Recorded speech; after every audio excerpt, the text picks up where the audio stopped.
Okay, cool. I think I am on. All right. So, good morning, class, and welcome. It is April 16th. Today we are going to be going over chapter 17 of To Kill a Mockingbird. So, hopefully, by this point, you have either read or listened to chapter 17. And again, there's a YouTube link in the classroom materials. So, if you want to listen to the book being read to you rather than reading it, you're free to do that. Or you can, of course, read the PDF, which is on there, or if you happen to have the book, you can use that. I also added a link to a play version of To Kill a Mockingbird. I believe it's a high school production, so it's not quite movie theater quality, but it's pretty good, and it follows the book fairly closely. So you're free to watch that as well. Although I wouldn't just watch the play. I would watch the play and either listen to the story or read the story, your choice. However, today we're going to be going over chapter 17, and I've been promising you for a while that the story starts to get exciting, and this is where the story finally starts to get exciting. So we're now nearing the climax. So we're in the trial itself at this point. We did all the first 16 chapters just to build up to this point. So we've met all of the characters for the most part. We're going to learn a little bit more about the Ewells, and we're going to meet Mr. Gilmer, the prosecuting attorney. But for the most part, most of the central characters we've known up to this point. So most of the people who are going to be interacting with, we already have a relatively good idea about who they are and what makes them tick. And some of the people who up to this point have been kind of good, we might get to see the negatives to them. And some people who we've seen up to this point who were kind of negative, maybe we'll get to see something good about them. So the story's big about making its characters realistic and creating round characters with more than one attribute. That's one of the strengths of this story. So you're going to get to see some more of those attributes being played out. So let's start. Chapter 17. First thing we get to do is we get to meet Mr. Gilmer. Now, he is one of the few characters that still needs to be introduced. He is the prosecuting attorney. He's not well known to Jem or Scout because he doesn't live in Maycomb. Scout's description of him is pretty vague. She thinks he's between 40 and 60, so he's kind of like just a generic older man.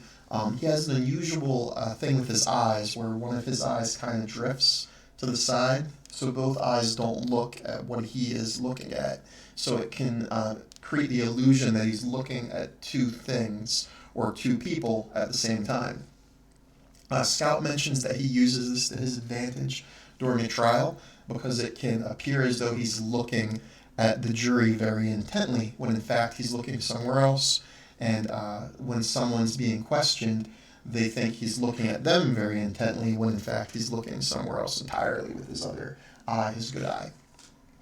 An interesting thing about Scout, for as young as she is, she doesn't have any animosity or anger towards Mr. Gilmer. Even though he's going against Atticus, he's kind of like Atticus's opponent, she's not actually angry with him. She thinks he's just doing his job, her dad's just doing his job, and there's nothing personal there. It's just kind of their jobs, and she doesn't hold it against Mr. Gilmer, which kind of shows a very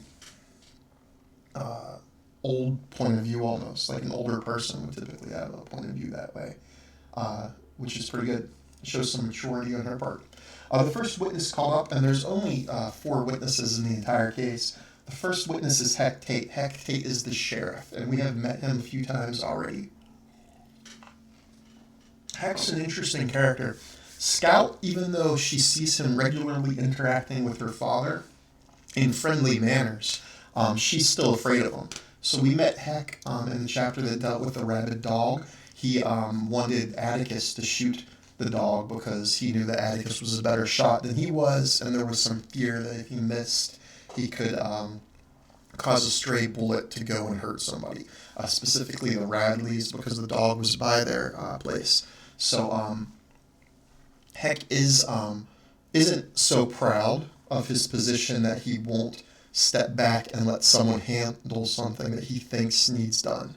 So he despite all of this, and despite the fact that he's generally friendly when he's met Scout and he's respectful towards her father, Scout's still afraid of him, but when she sees him in trial, he's not wearing his usual getup. He kind of wears a belt that has bullets in it, and he has this oversized jacket, and he looks just kind of scary and gruff in that. But now she just thinks he looks like any other old man, so she's not afraid of him at this point. Also, during the trial, he looks very timid. Like, he appears uncomfortable. He stares at his knees. He looks away from the prosecutor as he's being questioned. He doesn't look at the jury like in their eyes. So for the sheriff, someone who kind of like exudes authority, typically in the courtroom, he seems kind of nervous and almost small and meek, which is kind of interesting. So that shows part of his character. Heck's only questioned very briefly by the prosecutor. The prosecutor really just asks him what happened, and he kind of just fills in the blank. Basically, he says that he was about to leave for the day when Mr. Ewell came to his office and screamed that his daughter was raped by a black man. He went to investigate. He found that Mayella Ewell was washing her injuries. She had bruises on her face and neck. Mayella said that Tom Robinson beat and took advantage of her, which is kind of a polite way for saying rape in this time period. Not that there's a polite way to say rape, but, a more gentle way to say it, I guess. As he's being questioned, very briefly, he kind of just goes over, like, in broad strokes, what he was told by Mr. Ewell and what he was told by Mayella. He doesn't give any details whatsoever. It's not until Atticus gets a chance to ask questions that more details come out. Atticus asks specifically if Mayella was taken to a doctor. She wasn't, and he harps on this question for a while. He doesn't explain why he thinks it's important. He just keeps asking over and over, she wasn't taken to see a doctor. Okay, you're sure she wasn't taken to see a doctor. Why wasn't she taken to see a doctor? But he doesn't have that question answered. And the judge actually interrupts him and tells him to stop asking the same question over and over. So you never really find out why. I think you guys are fairly clever. You can probably read between the lines and figure out why Atticus is making such a big deal about the fact that the victim wasn't taken to a doctor. Atticus also asks for Heck to elaborate on her injuries. So she apparently had bruises all around her neck, and most of the bruises were on the right side of her face. This becomes more apparent in a little bit why that's so important. Just the right side of her face is bruised. But I'll wait till we get there. Atticus kind of asks questions in a very calm, almost boring way. Scout actually mentions that she thinks that it's unusual that he can take something that most of the town's so interested in and they find almost as a source of entertainment, and Atticus makes it something boring. So he's kind of going about this the same way he goes about most things, in a very deliberate, calm, patient way. And it kind of mirrors his personality. Okay, so the second witness, and this is the final witness in Chapter 17, is Mr. Ewell. So Mr. Ewell, to this point, we haven't met. If you watch the old black and white movie version of this, he shows up really early. But in the book, this is the first time we actually get to meet Mr. Ewell. Mr. Ewell's the closest thing to a villain that this story has. So it's kind of important that he gets introduced. The Ewells in general are a very poor family. They've been living in Macomb for a long time. They live near the town dump, directly beside it actually, in a poorly built and poorly maintained cabin without actual windows. So the windows of their house are actually just holes in the wall, and they don't have glass windows. Instead, in the summertime, they have like stringy sheets that you would wrap cheese in, and those hang from the windows that keep animals out, so like to keep insects and rats and things like that outside. So it has a very dingy appearance. Also, the outside of the place is surrounded by junk. Since they're by the town dump, they kind of have decorated the yard with the best pieces of junk they could find. I think she mentioned there was an old Model T car in their in their yard. It was on blocks because it didn't work. And their fence was made up of different broken tools, so like shovels and brooms and rakes and things like that were kind of like creating their fence. There was one nice part of their yard, which was maintained by Mayella, the young girl who's the victim. in this case, and she has some flowers. So there's like one bright spot, and that's what Mayella brings to it. No one's sure how many children are there. Some people think between 6 and 9, but no one's positive. They don't have a mother. Their father's normally drunk. He doesn't work. They survive on charity, garbage from the dumps. They raise chickens, which kind of just wander around the dump, and whatever their father can hunt and kill. And in an earlier chapter, Scout had mentioned that he hunts out of season, and everyone lets him because they know they don't have any food, because he wastes it primarily on alcohol. So when Mr. Ewell's asked questions, Mr. Ewell's kind of a colorful character. He uses a lot of slang. He's also very red. Scout mentions that it looks like he had taken a very hot bath, probably for the first time in a long time, because his skin's so red from not normally being cleaned. Like someone had to scrub really hard to get all the dirt and grime off. He tries to make jokes, and he tries to entertain the crowd. He's reprimanded by the judge fairly severely. Even after he gets warned, though, he continues to use slang. He's still kind of crass in the language that he uses, but the judge lets that go. It appears as though the judge is kind of making allowances that maybe he really doesn't know any better, right? So, like, even though he describes things in a very crass and he lacks delicacy in his language, the judge isn't quite sure if he's intending to be offensive or that's just how he talks and that's the best he can do. But the interesting thing here is that Mr. Ewell, his daughter, is the victim, right? She's supposedly been raped. She's been beaten for sure. And the man who they're claiming did it is in the courtroom. That's Atticus's client, Tom Robinson. And instead of taking this very seriously and making sure that the defendant is convicted, he kind of turns it into like a joke. He's using it to elevate his position almost. He's trying to be funny. He's trying to get the attention of the crowd. He's trying to get the crowd to be entertained by him and raise his position in their eyes almost. When the questioning turns towards rape, the kids are actually sitting up with the African Americans in the balcony. We talked about that last time, how it was unusual that in a court where the statue outside or the painting, depending on the courtroom, has the painting of justice with her eyes covered or blindfolded. The whole idea that justice is blind, segregation still plays a part in the courtroom. So white people are in one section, black people are in another. Scout and Dill and Jem are sitting with the African Americans, though, because they couldn't get a seat, and also because it helps hide them from Atticus, and because Reverend Sykes knew who they were, so he let them sit up there with him. The Reverend, when it turns to rape, however, he suggests that at first Scout should go home, and then he kind of suggests that they all three should go home, the three children.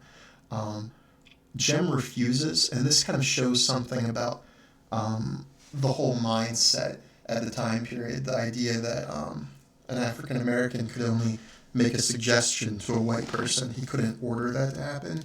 Any other adult in town probably could have ordered the kids just to leave, but because the Reverend's African American, he doesn't have that kind of authority, so he can't make Jem, Scout, and Dill just leave. At best, he can just suggest that.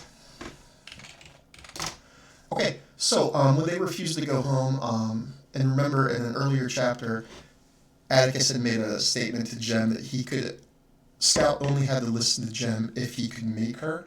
So Scout remembers that and brings that up when Jem tells her to leave, and he just kind of gives up because he realizes that she'll definitely fight, and if he tries to make her. So the judge refuses to make the women and children leave the courtroom when it turns to rape.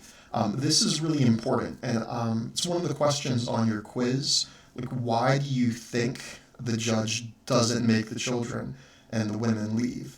I know, like, by in today's standards, again, this was written and set in the 30s. Today, you wouldn't normally, like, in public hear someone say, like, hey, the women can't hear this. This is too delicate of an issue for them to hear. But children would still be a thing, right? You wouldn't want children hearing a bunch of graphic information about a case dealing with rape. So why do you think the judge refuses to order the kids to leave? Do you think he thinks this is an important lesson that they need to learn? Why do you think he allows them to stay? And that's a question on the quiz. I'm not actually going to tell you the answer because I am curious what you guys come up with for that one. All right, so after Mr. Gilmer finishes asking Mr. Ewell questions, takes a little bit longer than the sheriff because Mr. Ewell keeps trying to embellish and entertain the crowd. Mr. Ewell kind of thinks he's done, so he gets up and tries to leave before Atticus can ask him questions. This creates kind of like a comical situation for a second, but Mr. Ewell does have to stay and answer Atticus's questions. But you can see that Mr. Ewell doesn't really expect Atticus to try, and he becomes irritated when Atticus is actually trying to properly defend his client. So the key things are Mr. Ewell is asked whether or not he was sure that Tom was the right person. Mr. Ewell claims that he was. Atticus harps on this for a while, like, are you sure it's this guy? You're positive it's this guy, this man right here. And Mr. Ewell is firm in that. He says it's definitely him. He also asks about why Mr. Ewell didn't get Mayella to a doctor. Mr. Ewell suggests that he didn't have money for it, and he really didn't think about it, that no one from his family goes to the doctor anyway, so it just never occurred to him that his daughter, who had been beaten and raped, would need a doctor. The other really important thing that Atticus gets out of Mr. Ewell is he tricks Mr. Ewell into writing his name. So he does this by, he can't just ask Mr. Ewell if he's left-handed, because then he'll get the idea that this is some sort of a trick, right? Because Atticus needs to prove that whoever beat Mayella is left-handed, because all the bruises are on the right side of her face. So if he just asks Mr. Ewell, hey, are you right or left-handed, there's a chance he lies. So instead he kind of tricks him by asking him whether or not he can read and write. Mr. Ewell thinks he's insulting him, so he's like, yeah, I can absolutely read and write. I write my name on welfare checks, so I can do this. So the judge isn't sure what's happening, but he lets it go, and Atticus gets him to write his name, and this proves that he's left-handed. And then the judge even comments on it, oh, you're left-handed. The defense attorney tries to save Mr. Ewell from his mistake, and he asks him if he's ambidextrous, which actually means you can use both hands equally. Ewell doesn't know what that means, so he says he's absolutely not. He can use both hands equally well, just because he doesn't know what the word means. But Atticus makes his point here. Jem at this point also thinks that Atticus won the case, because Mr. Ewell's left-handed, his daughter was beat by someone left-handed, so Jem thinks Atticus is kind of won at this point.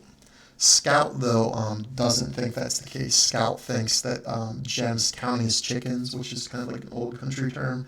The idea that, like, someone thinks they've won before the game's over. So Scout's not sure, but Jem's pretty confident in his father. Okay, so important things to take away from this. First, Atticus versus Mr. Gilmer. Neither of the two men seem like they dislike each other. To them, this is just their job. Atticus is taking it a little bit more seriously, though. Mr. Gilmer's style is very brief. It's very laid back. He just asks people what happened. The only time he leads Mr. Ewell is when Mr. Ewell kind of gets off track because he's trying to entertain the crowd. But when the sheriff just explained what had happened, Gilmer just kind of lets him do that. So there's no real intensity for Mr. Gilmer. He's very laid back. Atticus's style, however, mirrors his personality. In regular life, he's very courteous, he's very calm, he's boring, he's very patient, but he's also clever, and he understands people and what makes people tick.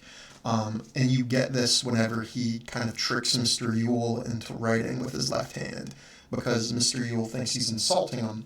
He wants to prove that he is able to write, so he uses his left hand, which shows he's left-handed. Other important things to remember.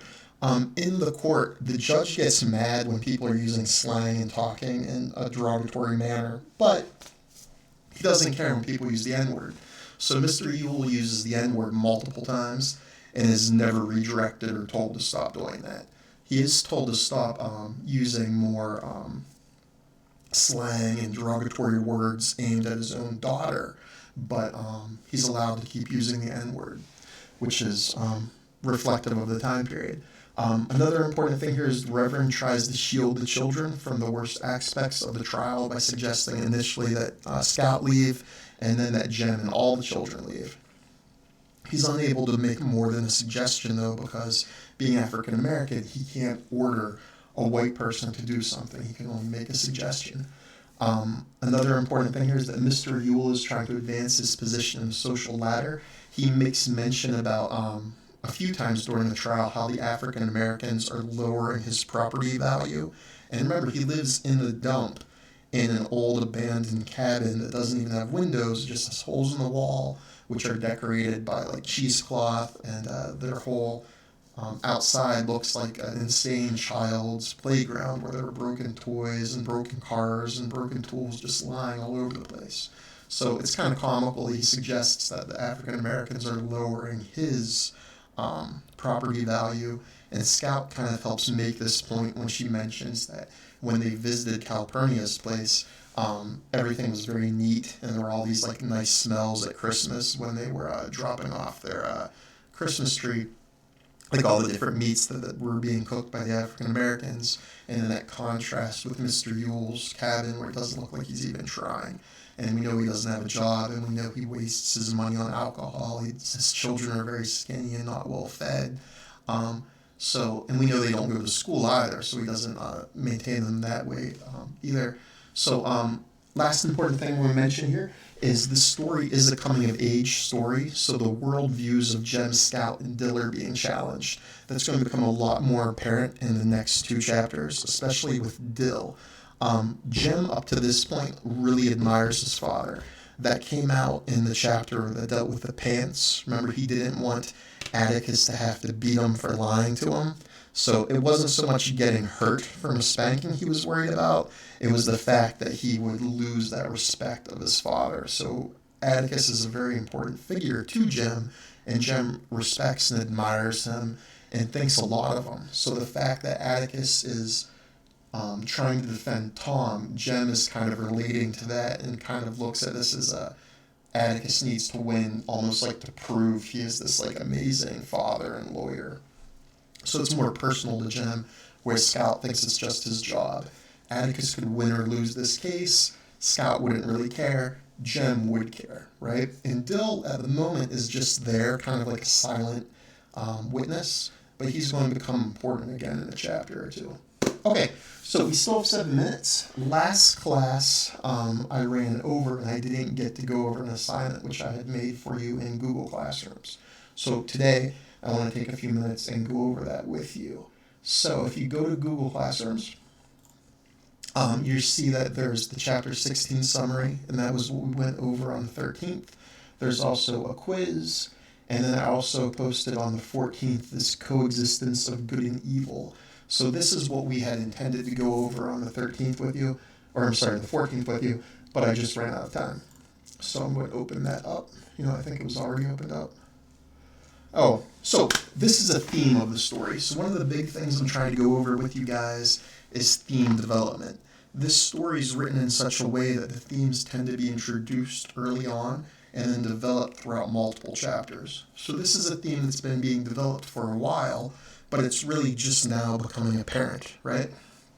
And that's the coexistence of good and evil. The kids live in a world where there are good things and there are a lot of bad things, and these two things just kind of like interact together. So a lot of the examples that you could pull from this would come from chapter 16, but you can pull from any chapter you want, including 17, which we just went over.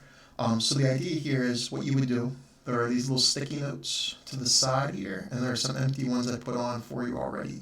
So I want at least 3 from you, and I gave you an example. You can make more by just clicking on one of the ones to the left, hitting copy, and then pasting it right there.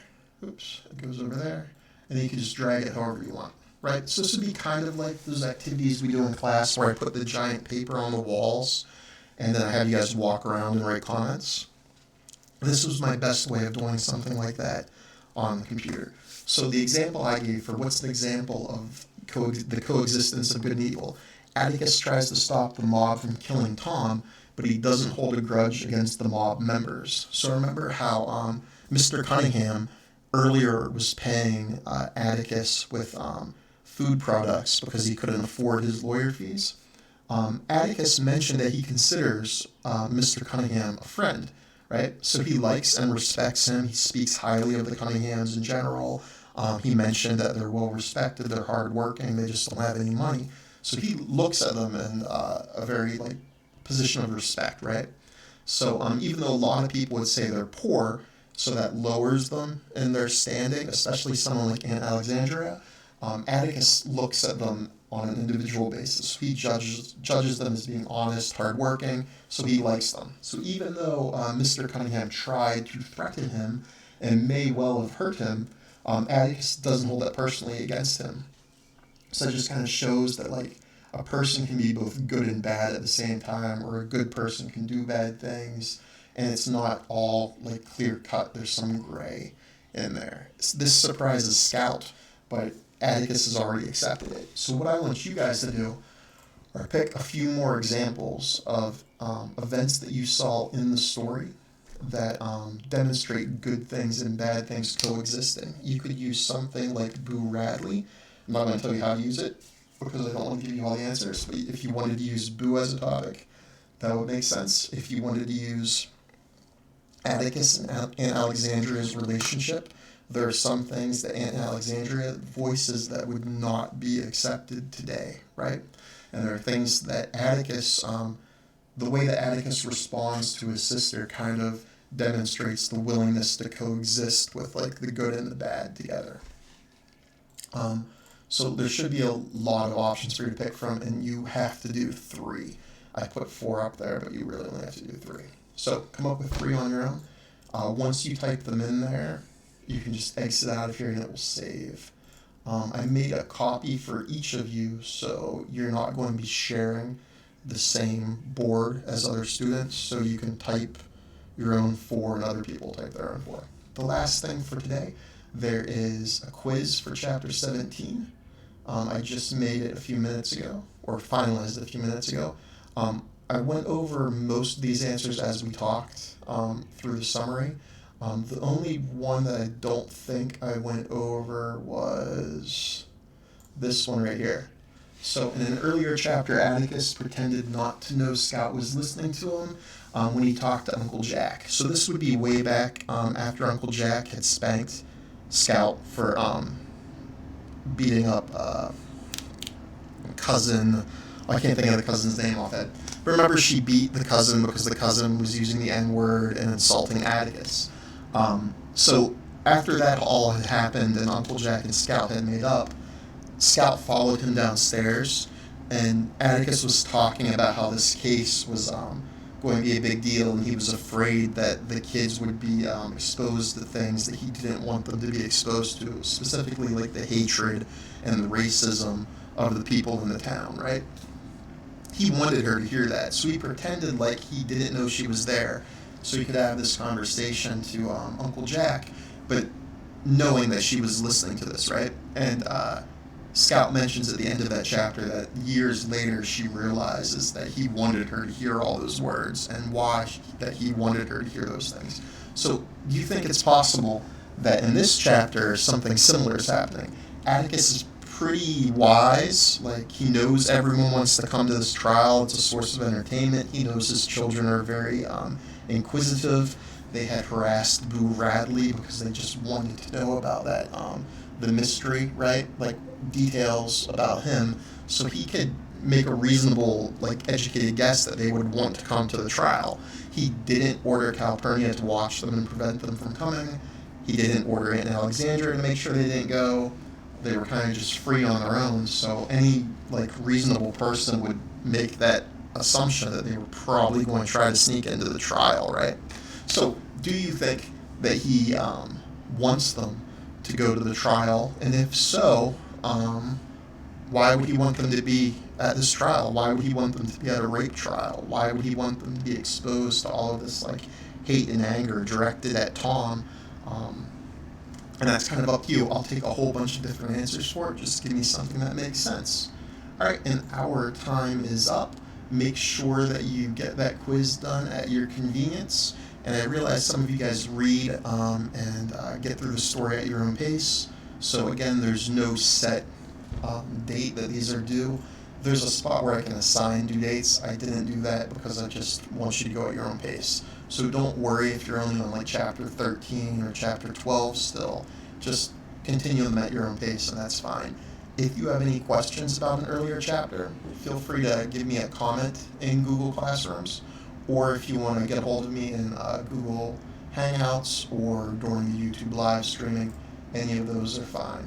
Just realize that this is on a delay, so if you type something, I won't notice it for a couple minutes, and when I do respond, it'll be a couple minutes behind.